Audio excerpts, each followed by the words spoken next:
औज़ुबिल्लाहिमिनश्शैतानिर्रजीम बिस्मिल्लाहिर्रहमानिर्रहीम। जमील तैयब आपसे मुखातिब हूँ। आप मेरा यूट्यूब चैनल सर्विस इन्फो देख रहे हैं। जैसा कि आपके इल्म में है, मैं प्रोक्योरमेंट रूल्स पे डिस्कस कर रहा था। तो मेरे 4 पार्ट जो हैं इस पे वो ऑलरेडी आ चुके हैं पंजाब प्रोक्योरमेंट रूल्स पे। तो वो मैं उसे स्टार्ट मैंने किया था। आज मेरा ये 5वां पार्ट होगा। ये 5वें पार्ट का भी ये पार्ट 1 होगा। क्योंकि वीडियोस बहुत ज़्यादा लंबी हो जाती है जिससे आपका इंटरेस्ट नहीं रहता, तो इस वजह से मैंने कोशिश किया है कि इसको शार्ट किया जाए। लेकिन मेरी इस कोशिश को आप उम्मीद है इसको ज़रूर वॉच करेंगे, इसको ज़रूर देखेंगे। ये एक दूसरे के साथ इंटरलिंक्ड हैं। एंड तक देखेंगे तो आपको इंशाल्लाह इसका ज़रूर फ़ायदा होगा। तो स्टार्ट करते हैं।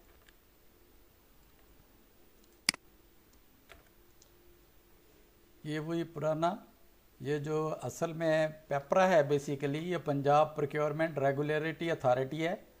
जो regulatory authority Punjab procurement rules को डील करती है। तो बाज़ लोग इसे पेपरा रूल्स कहते हैं, पेपरा रूल्स नहीं हैं ये पंजाब प्रोक्योरमेंट रूल्स हैं, PPR। यानी जो पंजाब प्रोक्योरमेंट रेगुलेटरी अथॉरिटी है बेसिकली वो पेपरा है।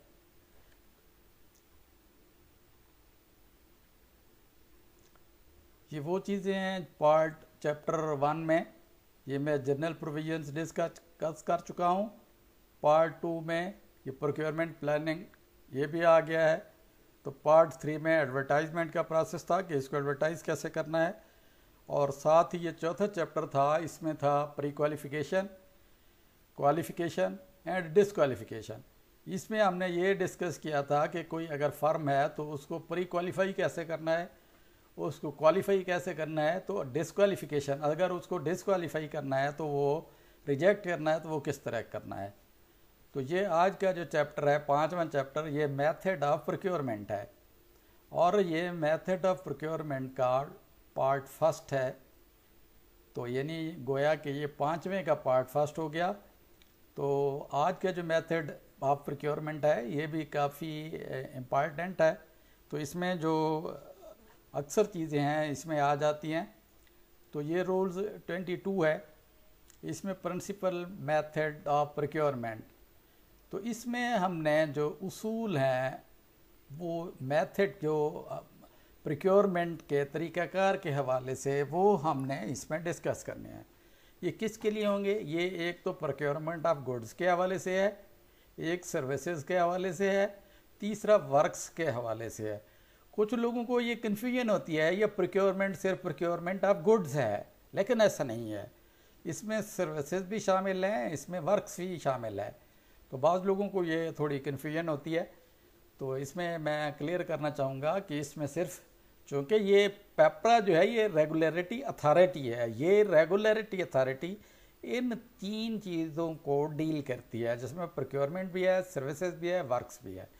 तो इसके जो प्रिंसिपल मेथड हैं, इसके ये 2 प्रिंसिपल मेथड हैं। एक है ओपन कम्पिटिटिव बिडिंग, दूसरा है publication of request for tender. ये पहला जो है ये ओपन बिडिंग में इसमें आता है। प्रोसेस दोनों का एक ही है, लेकिन ये इसमें चूँकि पब्लिकेशन में जाता है तो इसकी आगे डिटेल आएगी। तो इसकी डिटेल में इंशाल्लाह मैं डिस्कस करूँगा। अब ये इसकी तारीफ़ हो रही है कि ओपन कम्पिटिटिव बिडिंग ये क्या चीज़ है। इसमें जैसे कि इसके नाम से है ये ओपन है, कम्पिटिटिव से मुराद जो मुकाबले में आते हैं बिडर्स वो उसके हवाले से है। तो इसकी ये फर्स्ट है ओपनिंग कम्पिटिटिव के हवाले से। If the cost of procurement is more than the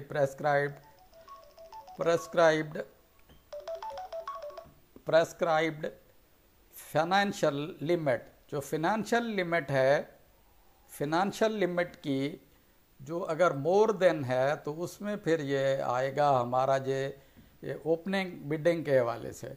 लेकिन इसमें एक शर्त ये है, subject to the rules 22 to 38 of PRA 2014, यानी 2014 के जो रूल्स हैं वो उसके सब्जेक्ट उसकी कंडीशंस में होंगे। ये उस वक्त आएगा जिसमें प्रेस्क्राइब्ड एक लिमिट है, अगर वो उससे ज़्यादा है प्रेस्क्राइब्ड लिमिट से, आपकी जो फाइनेंशियल पावर्स है उससे अगर ज़्यादा है, तो इस सूरत में हम ओपन कम्पिटिटिव बिडिंग में जाएंगे। इसी तरीके से इसका जो दूसरा है, इसमें है सबमिशन ऑफ बिडिंग है। सबमिशन ऑफ बिडिंग में तो हमने इसको किस तरीके से सबमिट करना है बिड्स को। बिड्स हमने a bidder must submit their bid in a sealed envelope और पैकेज। जो बिडर है वो इसको सील्ड लिफाफे में बंद करके देगा या पैकेज की सूरत में होगा, in a manner that keep the bid secret till it's officially opened. ये उस वक्त तक ये सीक्रेट रहेगी, ये खुफिया रहेगी, ये आपकी बिड टिल के जिस वक्त ऑफिशियली ये ओपन नहीं हो जाती।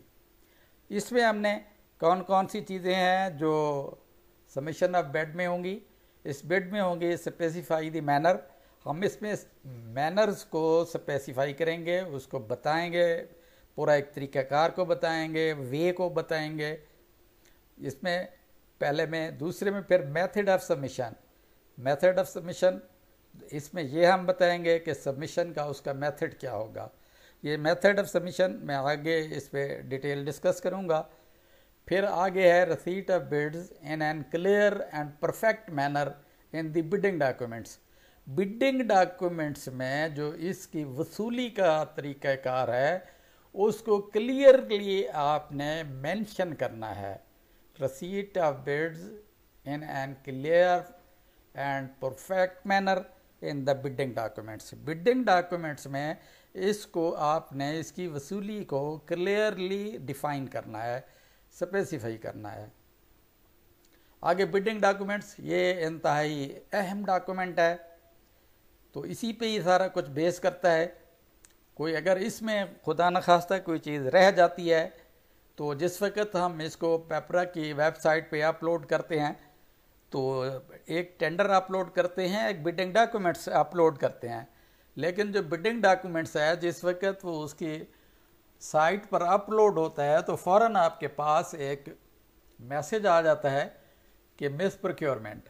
मिस प्रोक्योरमेंट में सिर्फ मेंशन यही होता है रूल्स 25, तो उसमें ये नहीं होता कि इसमें कौन सी चीज़ जो है वो इसमें रह गई है। तो इसमें मैंने ये डिफ़ाइन किया है कि इसकी फार्मूलेशन के वक्त, यानी बिडिंग डॉक्यूमेंट्स को बनाने के वक्त क्या क्या चीज़ें इसमें शामिल होंगी। बिडिंग डॉक्यूमेंट्स में प्राइस ऑफ बिडिंग डॉक्यूमेंट्स, उसकी कीमत होगी। Clear cut bidding documents, documents clear cut होंगे, उसमें सारी चीज़ें मेंशन होंगी। Immediately availability of bidding documents to the bidders after publication of the invitation of bid. होता यह है कि पब्लिकेशन के लिए ये अखबार में चला जाता है, अपलोड हो जाता है, लेकिन ये टेंडर डॉक्यूमेंट्स हमारे पास अवेलेबल नहीं होते, इसलिए ये इमीडिएटली अवेलेबल हो, यानी पहले इसको आप फार्मूलेट कर लें बिडिंग डॉक्यूमेंट्स को, फिर आप इसको अपलोड करें, या इसको पब्लिकेशन करना है तो इसको पब्लिकेशन करें। आगे चलते हैं, ये उसका 2 है। इन the bidding documents for competitive whether open or limited shall be included as per detail given below। यानी जिस वक्त हमने बिडिंग डॉक्यूमेंट्स को फार्मूलेट करना है, वो कम्पिटिटिव है, ओपन है या लिमिटेड है, उसमें इन चीज़ों का होना ज़रूरी है।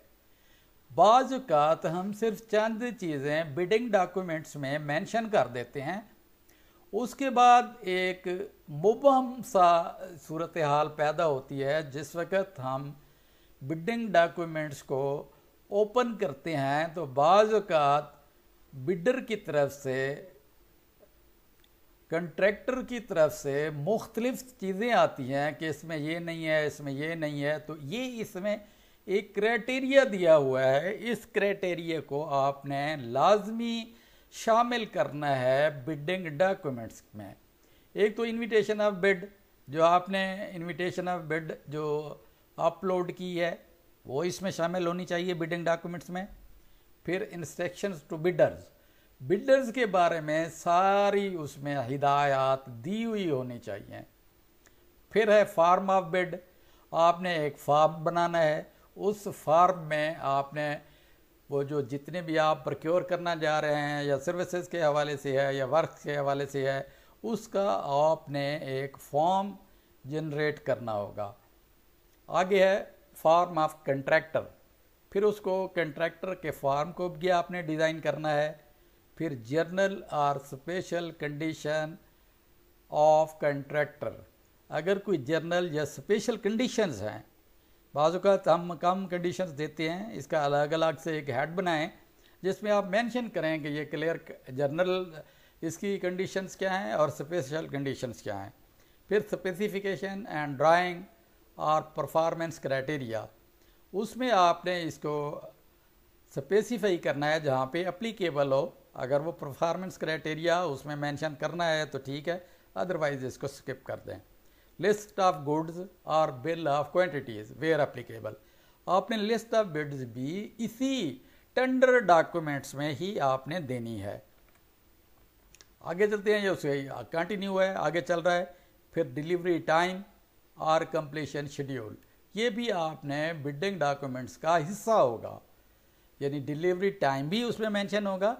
डिलीवरी टाइम तो तकरीबन ये रिस्पांस टाइम के बराबर इसमें आता है 15 दिन का, तो इसको आप 15 दिन से ज़्यादा रखें थोड़ा, ताकि अगर वो पब्लिकेशन नहीं होता या किसी वजह से कोई ऑब्जेक्शन आ जाता है अपलोडिंग के हवाले से, फिर इसी तरीके से शेड्यूल भी आपने कंप्लीशन का देना है कि भी किस टाइम क्या होगा, पूरा का पूरा शेड्यूल उसमें मेंशन करना है। क्वालिफ़िकेशन क्राइटेरिया, आपने किसी फर्म को क्वालिफाई करना है तो उसके लिए क्राइटेरिया क्या होगा, आपने क्राइटेरिया भी बाकायदा इसमें डिफ़ाइन करना है। अगर वो रजिस्टर्ड है तो रजिस्टर्ड के नंबर उसको देंगे, अगर NTN GST रजिस्टर्ड है तो GST रजिस्टर्ड के उसको मार्क्स देंगे। इसी तरीके से अगर उसका कोई एक्सपीरियंस है तो एक्सपीरियंस के हवाले से आप उसको मार्क्स देंगे। ये क्वालिफ़िकेशन क्राइटेरिया, इसमें सारी चीज़ें शामिल हो जाएंगी।